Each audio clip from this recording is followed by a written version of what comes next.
My name is Stephen Rafferty, and you are watching These Are Questions. This is the internet show where I ask people questions about things, life, and such not. And today's guest is a talented photographer, and she owns the photography business, Krista Lee Photos. Please welcome, Krista Locklin.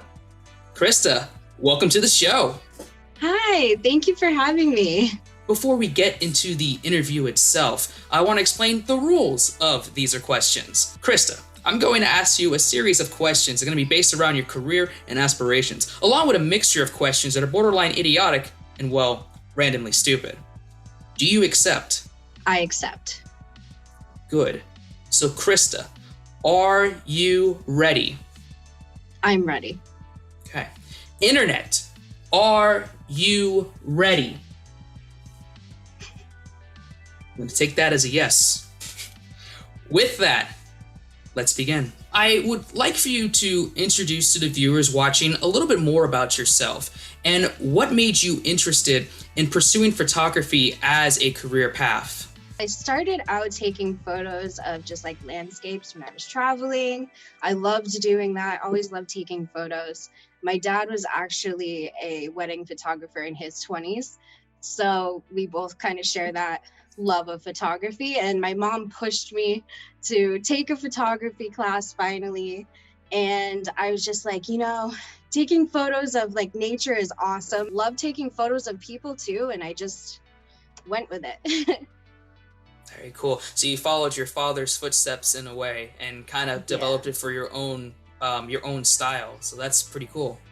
Yeah, definitely. And this was back when film cameras were around, so he's not really into digital photography, but so it's kind of cool. We have two different things to compare when we talk about photography. Definitely. And there's an art style to, I guess the word would be like vintage camera, vintage camera photography. There's its own art and its own feel for it. And a lot of photographers and videographers prefer kind of the old kind of film, kind of grain style that, traditional digital photography doesn't really have. So there's a method in his liking, just like you have your own personal method with your photography. Definitely, yeah. And I grew up like with his photographs on our walls around our home, and just, seeing his work, and it was just really cool to see. So very, very cool. Shout out to Papa Krista. Yeah, shout out. My next question is, I want you to pick a number from 1 to 10 and explain why you picked that number. Okay, let's see. The first number I thought of was 8. I picked that number mainly because it's even, and it was just the first one that popped into my head. Okay. Gotta go with even numbers, Even Steven. There you go. Yeah. So, okay. I want you to remember that number for the end of the season. You may want to write it down. You may want to put on a sticky note. You may want to do it for a future photo shoot. Maybe take photos of the number 8. I don't know. But remember that number for the end of the season, because it's going to play a very important role. Okay.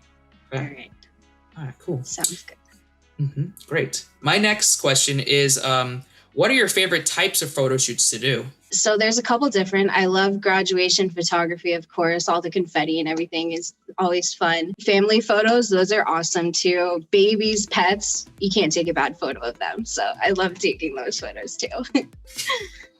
Nice. Those are all really fun types of photos that you can do. So, and I like you have a variety of different types as well. Yeah, anything that I could be creative with, like even like influencer photos, those are always fun shoots too, because they just want to be super creative, and I just love that process too. Awesome. I'm glad. Who do you think would be the best EDM artist to go on a hike with? Ooh, well, okay. So one of my favorites is Alice in Wonderland. And so I think I would love to go on a hike with her. I was actually her for Halloween one year. And yeah, so I think that would be really awesome just to talk to her and see how she like came about, and yeah. Well, that would be cool. And like, it kind of fits with her name, and if it's based on also with the story of Alice in Wonderland, she's traveling all different locations. So I think that's really fitting for someone to have a hike with. Yeah, and she, she's a woman in her field that is kind of dominated by men a lot of the times, and she broke through and is just very inspirational to do. So, yeah. Awesome. Cool. Going back to kind of the processes that we discussed earlier, I wanted to know your specific creative process on how you get ready to produce photo shoots. Okay, yeah. So I'll talk with the client, see what kind of vibe that they're going for. And I use Pinterest a lot to like look for different things or just get ideas, get like my brainstorming going. And I'll just screenshot, save them, and bring those on my shoot to be like, hey, do you want to do like this type of pose? Or like send them to the client beforehand to see like what they're feeling, and then get like a good idea of what they'd like, and then we go and just shoot. Research like different locations too, of course. Any location I've never gone to, I usually go there beforehand just to check it out, or at least like look online on like Google Maps or whatever. Yeah. Okay, very straightforward, which I like. It's straightforward and professional, which I know very well. I've seen a lot of your work, and I can see the professionalism that you have as a photographer. Not many photographers necessarily have the same kind of repertoire that you have, so it's nice to see. Oh, thank you. Thank you. I appreciate that. You're welcome. So, Krista, can you recall your first photo shoot you ever done, and how does it compare to your latest photo shoot that you've done? Okay, so my first photo shoot was just a photo shoot actually of one of my sorority sisters and her boyfriend graduating. And that was very nerve-wracking. I was like up the night before. I was just so nervous. And we were doing just searching around campus, trying to figure out where to take photos. And now I know where to go. So my last photo shoot, we have it all planned out before we go and shoot. And yeah, so everything is more planned out now, I guess. And I'm more confident. I'm not as nervous anymore. But yeah, I have seen an improvement in my photos. I have a different camera now, so that's cool, I just remember struggling with manual, in my first couple shoots. I knew it, but I was like, oh my gosh, okay, wait, I got to take this photo again. And now it's a lot smoother. So. That's good. It's funny you mentioned manual focus, because that's one of the biggest things that'll you can separate between an amateur person and then someone that's going to be more professional. And I used to have the same problem with video. I remember one of my first videos years ago, I would try to record it on automatic, and I didn't know the difference between automatic and manual. And then when I look at post and I'm like, why is all my footage all blurry? Why does everything look so weird? And I'm like, oh, it's the autofocus going back and forth trying to fix it. So yeah. Oh my gosh. Yeah. Learning manual was stressful to start out with, but once you get it, you get it. You mentioned that you like to travel, and you are a world traveler. You've visited 16 different countries and 23 US states. If you haven't gone to the location yet, which location would you think is the best to have a dream photo shoot? Ooh, that's a good question. I've been seeing a lot of photos of people at the Salt Flats in Utah, and I've never been there, but it looks like it would be so fun to shoot and edit too. And yeah, one day I have to go there. I want to go to Utah in general, but I haven't been there yet. Okay. Yeah. If you had the technology, would you ever consider doing time traveling or multidimensional traveling? And if so, which period or reality would you travel to, and why? That is a really good question. I would probably want to travel to the future and see what's happening there, because we really don't know what's going to happen, especially with the pandemic this past year. We really have no, anything could happen. So I would like to know maybe 10 years in the future what's happening. But yeah, I'm not sure if I would go back in time, but definitely to the future. Okay. To the future and beyond. Yes, and beyond. Cool. Very nice. Do you have any advice for an aspiring photographer that maybe they do some kind of shots and some shoots, for fun, but they actually want to pursue it and make it into a business? Yeah, so make sure your camera is on manual. Learn, all the stuff you need to know. Maybe take a photography class. And I would definitely learn like Photoshop and all that stuff too. But, if they're trying to make it into a business, just make sure that it's still something that you love and like you want to do. Figure out your niche and like what you would want to take photos of. And like also in your area, that really affects like what type of stuff you can do, but use it to your advantage. And I think it's that way. If you look at everything, you could really find your niche, find what you love. I like to keep photography more as like a hobby and fun stuff, because when you do it like too much just for work, then it becomes a job, So definitely take time to just do fun shoots too, if that gives me a lot of serotonin, I got you. Yeah. Gives you a lot of energy, a lot of levels, It gives you. Yeah, I always feel good after a shoot. Yeah, definitely. It's actually one of the best feelings. So when For you're sure. finishing up with a shoot and you did really good on it and you want to impress your client that you have, and it's like, I can't wait to get these photos, or in my case, videos, ready to go, and they can see it. I can't wait for them to show it. That's a real awesome feeling. Yeah, I always like run home and like put my photos on my computer. I'm like, oh yes, this is like the best feeling when you're like, yes, that photo looks awesome. Can't wait to edit it. I love that. Yeah. Awesome. I'm glad. I have one more question, but sorry, I gotta take my phone real quick. I apologize. No worries. Sometimes these happen. People text left and right, and things happen all the time. And I noticed that you have a message as well. You might want to check your phone. Okay. It might be important. I don't know. Oh geez. The president? What? Well, I don't know if it's that important, but you never know. I don't know. I've just been lobstered. Yes. You've been lobstered, Krista. And as you can see there in the lovely picture, you have been lobstered, and the audience will see it as well. And I'll show it on the phone. Is that you? That is not me. No. That is a lobster. The lobster's name is Adam, and he's a very popular lobster in the lobster community. But the point is that you have just been lobstered, and the only way to be unlobstered is to send this to someone. I'm keeping that in. Send this to someone that you know. Who are you going to send this beautiful lobster to?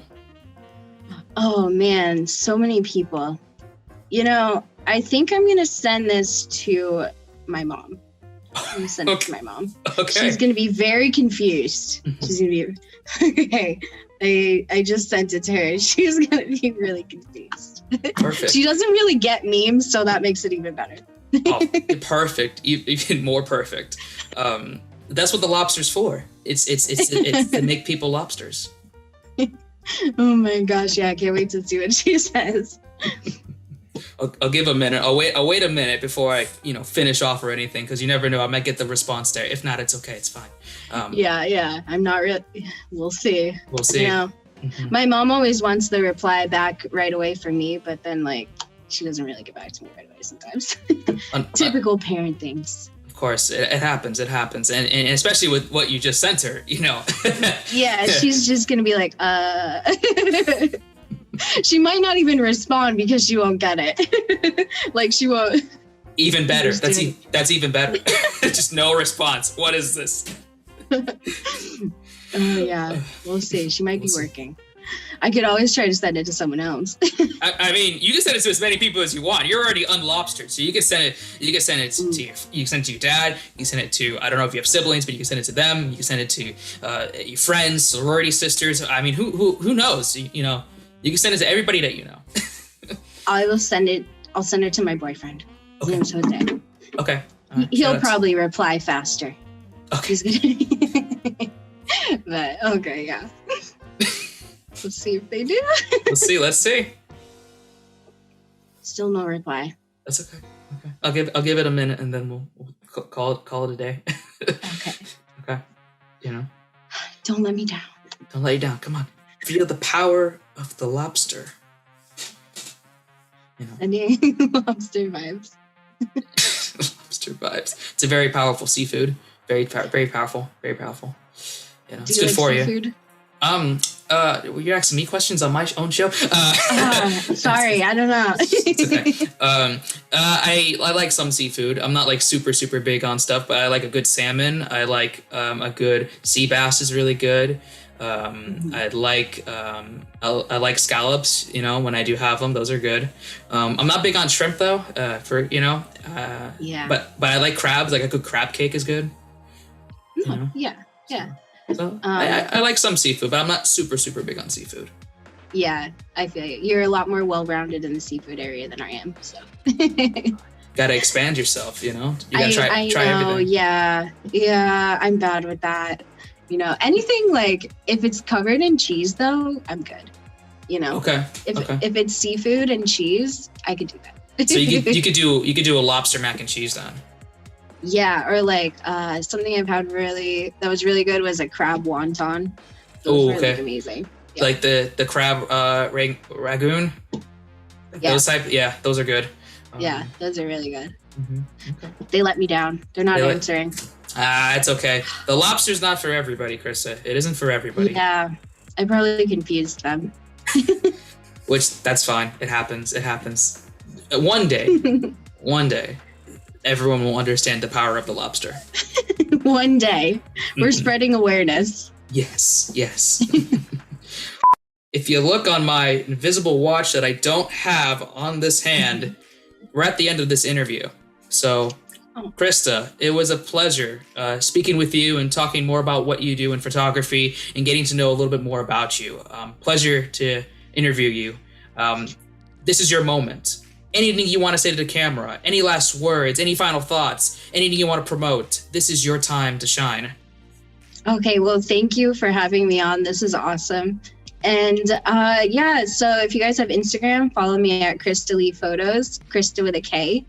And yes, check out my work, you know? If you go to NSU, I do graduation photography. Definitely check out her photos. Everything's in the link in the description down below as well, so you can view all of her media links and anything that she's going to be promoting. With that, you've been watching These Are Questions. Have a good night, everyone, or good afternoon, Bye. or good morning. Who knows when you're watching this? You could be watching this at 3 o'clock in the morning. I don't know. Oh, we got a reply. Oh, we got a reply. It's a little late. It's okay. That's okay. It's all right. So my boyfriend replied with the reverse Uno card. I don't know if you could see it. Oh, okay. So I think that's a pretty good reply. That's the best reply I could have gotten, actually. That was great. Right. Awesome. Shout out to your boyfriend there with that awesome reply. Yes.